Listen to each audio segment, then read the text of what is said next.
ก็ขออนุโมทนาในการภาคเพียรปฏิบัติในบ่ายวันพระวันนี้ก็ขอคุณงามความดีนะที่เราได้ปฏิบัติในบ่ายวันพระวันนี้น้อมนำให้พวกเราเข้าถึงเป้าหมายของพุทธศาสนาคือความพ้นทุกข์นี่คือการปฏิบัติธรรมของพุทธศาสนาของเราคือการพ้นทุกข์วิธีที่จะพ้นทุกข์ก็คือการที่เราต้องมาจัดการกับร่างกายของเราไม่ให้เรามีความยึดมั่นถือมั่นว่าร่างกายนี้เป็นของเราถ้าใครก็ตามสามารถที่จะตัดความรู้สึกว่ากายนี้เป็นของเราเราเป็นผู้ที่มีร่างกายร่างกายเป็นของเราเราเป็นของร่างกายถ้าสามารถตัดความรู้สึกตรงนี้ได้เราจะมีความทุกข์เบาบางลงนั้นพระเจ้าจะสอนอย่างไรก็ตามแต่เป้าหมายการสอนพระเจ้าคือเราไปจัดการกับร่างกายของเรานี่แหละให้เราไม่หลงในร่างกายเราไม่ให้เรามีความยึดมั่นว่าร่างกายเรานี่คือของเราแม้แต่เราทำทานรักษาศีลเจริญภาวนาทั้งสามอย่างนี้ล้วนมีเป้าหมายไปสู่ที่การกำจัดว่าร่างกายนี้มันไม่ใช่ของเราไม่ให้เราหลงในกายเหล่านี้กายนี้มันให้ความสุขแก่เราก็จริงมันให้ความสุขมากแต่กายนี้มันก็ให้ความทุกข์แก่เราเหมือนกันสุดท้ายนะเบื้องต้นให้ความสุขแต่สุดท้ายกายเรานี่แหละทำให้เรามีความทุกข์สิ่งที่จะให้ความทุกข์แก่เราจากภายนอกเช่นงูหรือว่าอะไรก็ตามหรือว่าคนอื่นที่ทำเรามีความทุกข์อันนั้นให้แค่ปัจจุบันเรามีความทุกข์แค่ปัจจุบันแต่ว่ากายของเรานี้มันจะนำเราไปสู่ความทุกข์ในโลกข้างหน้าอีกมันไม่จบทีนี้อันเมื่อเรามีความทุกข์เราคิดว่าความทุกข์มันมีแค่นี้มันยังทุกข์กว่านี้อีกทุกข์มากกว่าที่เราคิดอีกเราคิดโอ้เราทุกข์มันแค่นี้แต่ถ้าเราไปเจอในตอนธรรมเช้าเนี่ยความทุกข์ที่เราเจอน่ะมันมากกว่าที่เราเห็นอีกนะมันมากจริงๆความทุกข์นะถึงเราจะจัดการกับมันได้แต่ว่าความทุกข์มันจะมีกับเราไปเรื่อยๆตราบใดที่เรายังไม่หมดกิเลสตัณหาความทุกข์มันก็จะมีไปเรื่อยๆความทุกข์กับยุคเราตลอดฉะนั้นพระเจ้ามองเห็นความทุกข์มันยิ่งใหญ่มันหนักหนาจึงไม่อยากให้เราต้องทุกข์กับกายนี้อีกต่อไปท่านเห็นว่ามันทุกข์มากคนเราต้องทนทุกข์ตลอดไปไม่รู้กี่ภพกี่ชาติแล้วงานวิธีที่เราจะทุกข์น้อยลงหรือว่าหมดในที่สุดคือเราไปทำความ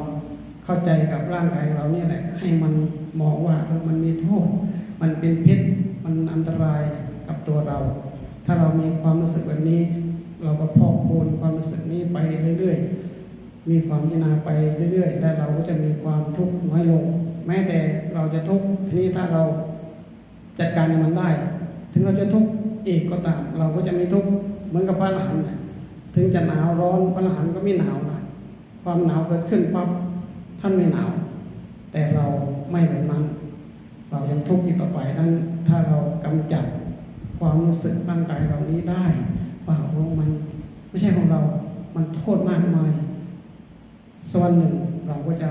มีความรู้สึกเบาบางความทุกข์ที่เกิดขึ้นในจิตในใจเราเพราะว่าร่างกายนี้เรามีความผูกพันกับมันไม่รู้กี่ภพกี่ชาติแค่ปัจจุบันเราได้อะไรไม่กี่วันถ้าหากสิ่งนั้นมันจากเราไปเรายังทุกข์เลยเรายังไม่สามารถที่จะลดละความรู้สึกว่าสิ่งนั้นเป็นของเราเราอาจจะได้สิ่งนั้นไม่กี่วันก็ตามแต่สิ่งที่เราได้จะเป็นอะไรก็ตามพอมันจากเราไปเราก็ทุกข์ขนาดนั้นนะเรายังไม่สามารถจะตัดได้เลยว่านั่นคือเป็นสิ่งที่ไม่ใช่ของเราแล้วกายของเรามันนับอะไรไหมที่เป็นกับเรามาจำไม่ได้กี่ร้อยกี่พันกี่หมื่นกี่แสนชาติแล้วที่เรายึดมั่นมันยากที่เราจะละว่ามันคือไม่ใช่ของเรามันต้องใช้เวลาเอาแค่ปัจจุบันนี่แหละที่เราเสียอะไรไปเราก็ต้องทุกข์อยู่ไม่ได้แล้วแต่ว่าถ้ากำหนดเรารู้ ทุกข์คือเราต้องกำหนดรู้มัน และเราจะไม่ทุกข์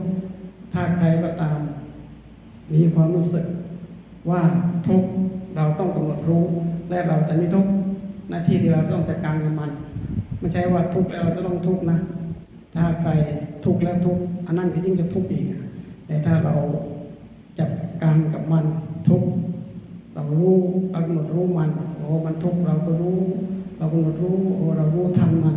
รู้เท่าทันมันและเราก็จะไม่ทุกข์ในที่สุดนั่นคือวิธีที่จะจัดการกับความว่าทุกข์แล้วเราจะไม่ทุกข์ฉะนั้นชาวพุทธต้อง